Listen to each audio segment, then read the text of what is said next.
A partir de 2012, a Comissão da Verdade adotou o nome Ditadura Empresarial Militar para se referir à ditadura brasileira.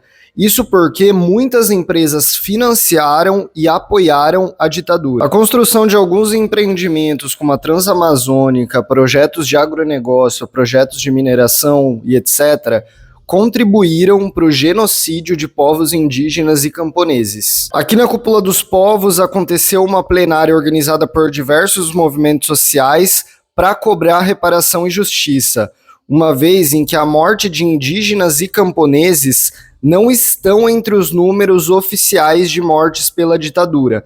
Então, até hoje, eles buscam responsabilizar o Estado brasileiro e as empresas envolvidas. De acordo com os anexos da Comissão da Verdade, isso significa que não entra nem no número oficial da comissão ainda, estima-se que morreram mais de 8 mil indígenas e mais de 1.000 camponeses.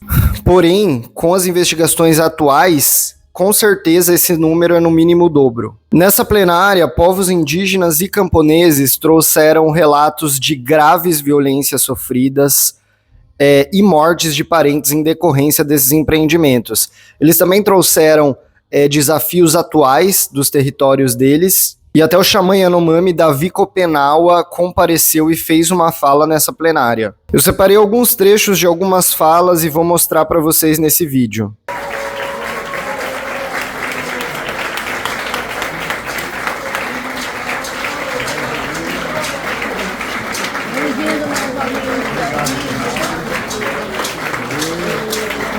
Obrigado, Davi.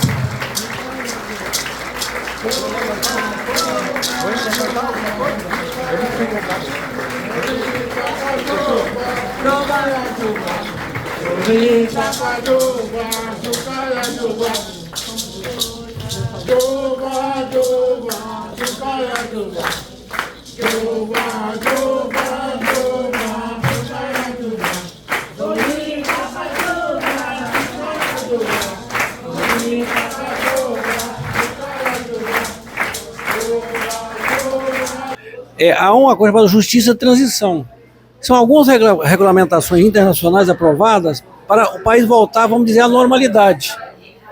O Brasil não fez ainda a justiça de transição. Então a luta por justiça e reparação se ensina exatamente a aplicar a justiça de transição, que é uma coisa aceitada internacionalmente.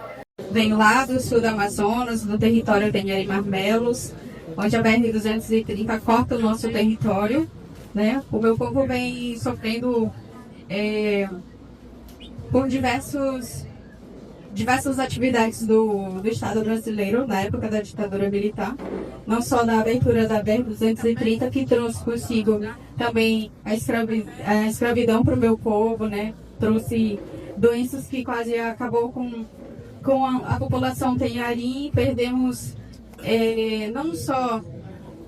tivemos não só prejuízos ambientais, mas também sociais, culturais, espirituais, né? A gente perdeu totalmente os nossos pajés. Hoje o povo tenharim não tem mais pajé.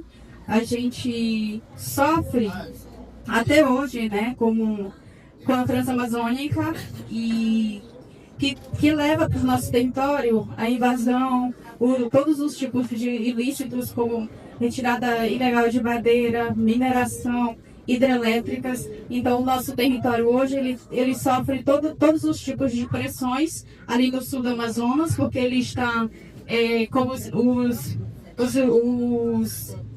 como é que eu vou falar, os estudiosos falam que ali é o arco do desmatamento, mas a gente prefere falar que ali é um arco da resistência, porque a gente está ali, a gente está de alguma forma freando, né, que o desmatamento avance. Nós passamos durante a ditadura militar, que lá no meu território, por quase 20 anos, no ano de 64, a mineradora explorou, destruiu o nosso território, destruiu a nossa cultura.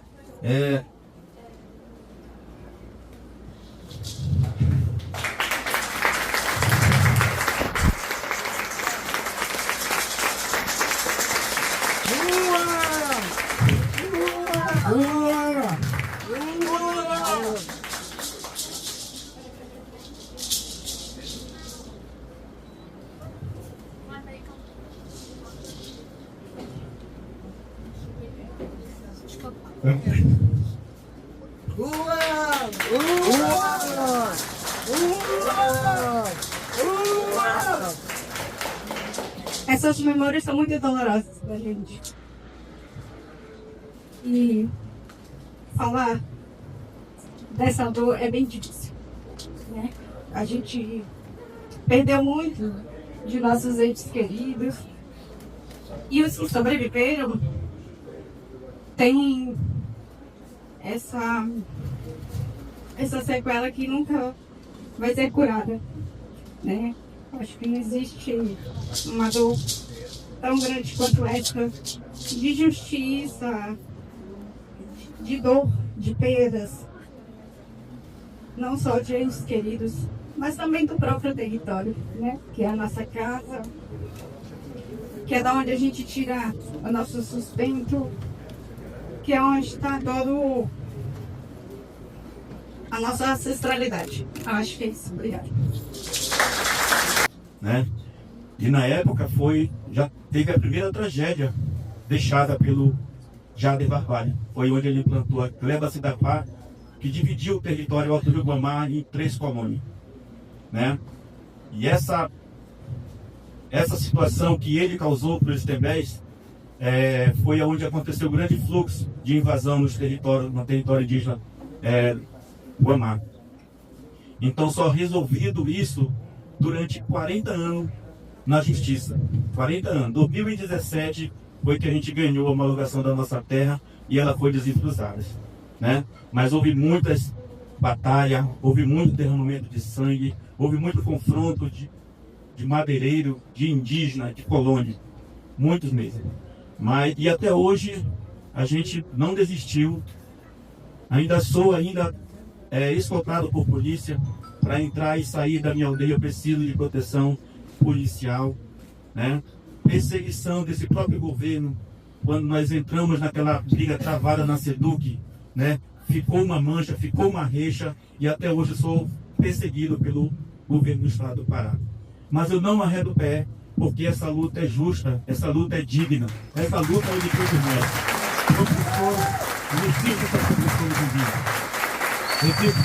A sociedade inteira, o Pará inteiro, precisa de educação, precisa de igualdade, precisa de justiça, né? É muito bonito falar no mundo inteiro e fazer compromisso com reis e rainha em nome da Amazônia, mas que as comunidades indígenas estão desprezadas, né? As comunidades indígenas que sofrem as consequências são mortas lutando pelo que ainda resta um pouquinho de floresta, né? E os brasileiros são considerados esses grandes latifundiários, um bando de gafanhoto gigante, comendo pedra, comendo madeira, comendo árvore, né? Destruindo tudo o que a gente sempre batalhou para preservar, né? Eu quero, gente, que a COP vai embora, mas os problemas também têm que ir junto com esse povo que está aí, porque foram eles que vieram aqui primeiro para invadir nosso território e destruir o que nós ainda tentamos resgatar, que não é só para nós, é para todos nós que estamos aqui, para o Brasil e para o mundo, porque a floresta depende de toda a humanidade da face da terra. E muito obrigado. Tatira Nakaruka, Tatira Zawari Tsuni. Meu nome é Cacica Bia, meu nome indígena é Onça Preta. Agradecer por estar aqui. É dolorido que os holofotes estão lá, debaixo de uma oca, e cadê o povo originário? Só estão os laos que querem estar em holofote. Da mesma forma que o povo Trinebé, o meu Amazonas também está em guerra. E o meu território está se acabando. Eu sou de São Paulo de Olivença, lá perto de Jardim Colômbia, Peru. E lá meu povo está sendo quase dizimado. Por causa desse povo aí, que está extraviando tudo que é nosso. E ele ainda diz que eu que sou ocupante da terra. Eu que roubei, não é. Não fui eu que invadi. Foi aquele homem chamado Pedro Alves Cabral que nos descobriu PN, para não chamar um palavrão bem feio. Não foi. O genocídio começou lá em 500 anos atrás. E essa cópia aí, será que vai ser mais só uma mentira? De papel é lindo. Mas será que eles vão no nosso território ver as nossas guerras, nosso sofrimento das nossas mulheres que todo dia são mortas, são violentadas? Eu estou cansada disso. Eu vou dizer para vocês que não é fácil daqui. Mas eu resisti para existir. Existi para existir. Existir para existir, porque nós precisamos existir para a gente mostrar para esse povo aí que não é só holofote, não. Nós precisamos que esses governantes... Eu estou triste porque meu governador não está aqui. Como muitos que estão lá, que fazem lei que só serve para ele. Para nós, povos indígenas, não tem. Nem para o branco, nem para o preto, nem para nenhum. É nós que estamos sofrendo. Uma vez eu disse para o rapaz do Ibama, eu disse, tira a tua bunda daí desse ar-condicionado e vai lá no meu território, vai lá ver. Porque ele foi dizer que eu não podia estar com cocá. Eu disse, tu já viu um índio maltratando o animal? Não. O índio, quando ele mata, para comer, para ele sobreviver, não é, parente? Eu estou mentindo aqui, parente? Não. É para nós sobreviver. Eu disse para ele, então manda o teu povo sair desse ar-condicionado e vai para as aldeias. Vai ver a dificuldade que está lá. Então é fácil plantar uma oca imensa com o nosso dinheiro que não chega nos nossos territórios. Chega no bolso dos nossos governadores, dos nossos governantes, enquanto nós, não chega. Lá em Manaus, a FUNAI está nem aí para nós. Se nós não for para frente de lutar, só esse mês agora foram tiradas 4 ocupações. E tudo eles inventam, que é não sei quem, que é fulano, eles só não fazem ir lá defender. Hoje, eu vou dizer, a FUNAI está deixando a desejar. Ela não cuida mais do verdadeiro dono desse tuiuco, na minha língua, que se diz terra. Eles não cuidam mais, parente. Eu posso cantar uma música que os meus ancestrais estão pedindo para cantar na língua. Tupanara, tupana, tupanara, tupana, tupanara, tupana, tupanara, tupana, tupanara, tupana, tupanara, tupana, tupanara, tupana. O Surupaque. Eu gosto de falar não frente de autoridade. Pode falar autoridade que é inimigo do nosso povo indígena no Brasil, que mataram nossos pais, nossos parentes. E eu estou lembrando também, como um parente lembrou, foi em 1974, entrou também ditadura militar. Esses são inimigos que entram no nosso país, entraram no nosso país.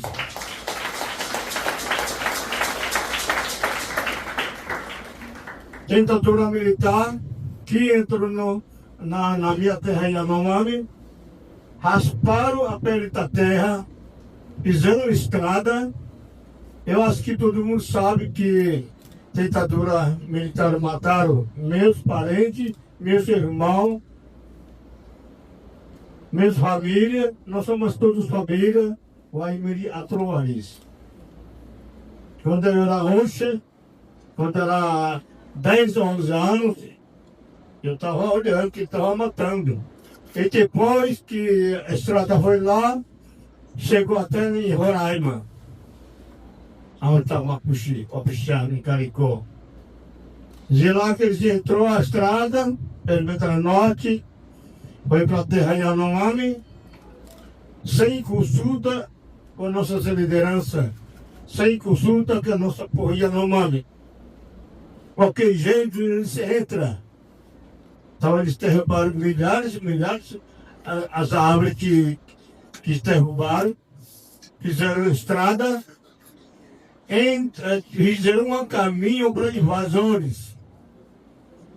Fazendeiro, madeireiro, os trabalhadores rurais e criadores de boi. mataram metade do meu povo Yanomami. Isso me lembra também quando os pais lembrou. Então foi muito ruim para nós. Então, isso aqui eu queria colocar também, que aconteceu. Aconteceu em vários lugares, os países que a gente está morando. Nós somos povo originário, sofreram. Não é para defender mineração. Não é para defender a Marco Temporão. Eles não precisam. Nós, povo da floresta, que mora muitos anos, nós precisamos vocês. É isso que nós queremos, a sua liderança tradicional que fala. Eu sou liderança tradicional que vive junto com o meu povo, com meus parentes, minha família. O meu filho está aqui, da área, quando era pequeno. Ele não sabe que parece sofreu na terra Yanomami. Agora ele está encontrando esse problema, os políticos contra nós, contra nosso país. Isso que eu queria colocar também. E aparente, essa estrada que foi em Boa Vista até São Gabriel da Cachoeira. Eu me lembro disso. Essa obra do governo, naquele tempo eu não conhecia o presidente, eu não conhecia nada. Eu, quando era 10 ou 11 anos, que foi matar meus parentes. Levaram a doença, gripe, disenteria, malária e outra doença. O homem branco entra a doença na nossa comunidade. Talvez eles entram sem a mulher, depois eles aproveitam a nossas parentes, a nossas índias. Esse que ia colocar. Até os brancos continuam usando as nossas índias. Yanomami. Isso é muito ruim. Muito ruim. Nós, povo indígena, ninguém mexe a mulher dele. Ninguém está trazendo a problema para ele. Mas o homem branco é muito ruim. Que entra na nossa terra para matar nós. Também eu queria colocar isso. Como os pais colocou esse problema que aconteceu quando eu era assim pequeno. Eu era menino, desde 11 anos, agora estou de luta. Estou de luta. A luta vai continuar, junto com os parentes. Ninguém vai abaixar a cabeça. Esta luta vai continuar. Essa luta que nosso pai, nossas lideranças ancestrais ensinou para nós. Então, essa é a minha palavra que eu queria colocar para você. Muito obrigado, uma boa tarde. Eu penso que as nossas lutas, ela tem muito em comum. A luta dos indígenas, a luta do MST, a luta do movimento sindical, a luta dos ativistas pelo direito à natureza preservada. Então a nossa história se cruza. Enquanto filho de camponês, assim como Elias, assim como os outros amigos nossos, que perderam a vida ao longo da luta pela reforma agrária, eu não sou conformada com a injustiça. Eu nunca concordei de chegar a 40 anos da morte do meu pai em dezembro e saber que quem matou o meu pai ficou livre. E eu não fiquei. Eu exijo justiça. Eu, quando soube da cópia, eu disse, eu vou incomodar. Não é normal que nós chegamos ao século XXI com trabalhadores rurais sendo assassinados nesse estado e não nos dá resposta. Lamentavelmente, quem faz crime ambiental sai livre. Lamentavelmente, quem mata os camponeses, sua liderança sai livre. É preciso que a gente faça Natal todos, que os trabalhadores consigam viver feliz com a sua família. Eu só acho que nós estamos muito atrasados com as tarefas. Mas o Brasil, dizia o Oswald de Andrade, né, é o bloco pachola do custa mais vai. Vamos ver se vai. De tudo que eu tenho vivido aqui, cada vez eu tenho mais certeza. A sabedoria ancestral dos povos da floresta é a solução para a crise climática.